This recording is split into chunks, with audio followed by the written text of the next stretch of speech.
ethnically and politically homogeneous nation, or Volk.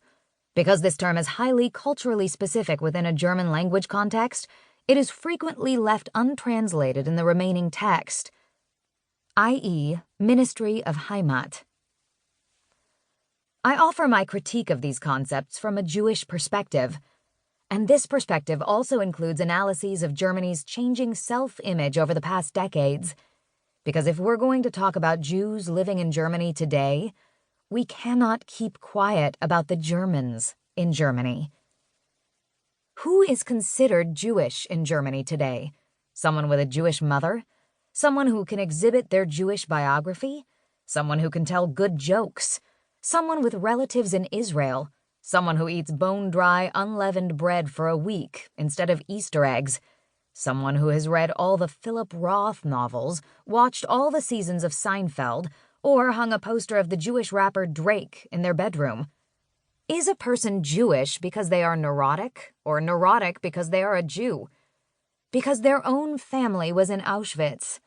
Because they can't help but want to sleep with blonde people? Or because blonde people can't help but want to sleep with them? Is a Jewish person Jewish because they want to smash Nazis' heads in? Or is a person Jewish because they have to think about what it means to be a Jew?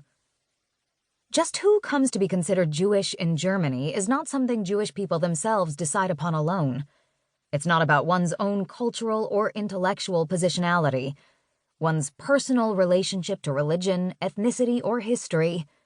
The Jews today are figures on the stage of Germany's theater of memory, a concept introduced by Berlin sociologist Y. Michael Bodemann in his 1996 work, Gedächtnistheater. Die jüdische Gemeinschaft und ihre deutsche Erfindung.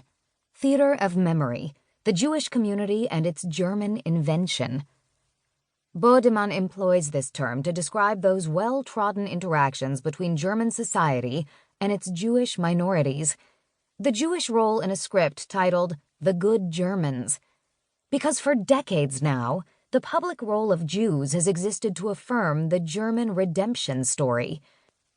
In 2016, there were approximately 100,000 official registered members of Jewish congregations living in Germany. If I were to increase this number to include those Jewish people who are not official members of Jewish congregations, the number would double to about 200,000. With a total of 82.5 million inhabitants, that's approximately 0.24% of Germany's population. Some of these people were born in Germany. Others come from Russia or Eastern Europe, Israel, Yemen, Ethiopia, Iraq, France, or the United States. Many of my Jewish friends have moved to Germany over the last few years from all over the world. Some of them have no personal connection to the Shoah, thank God, and not all of them know how to play the clarinet or fiddle. Instead, they bring stories with them to Germany that do not necessarily correspond to the expectations of the Jewish and non-Jewish public here. The resulting diversity of Jewish histories can hardly compete with Germany's perpetually high demand for very particular Jewish characters. None of us were prepared for this diversity, and this includes the Jewish institutions in Germany, which have only reluctantly begun to reflect upon or actively seek to change their roles in the German theater of memory.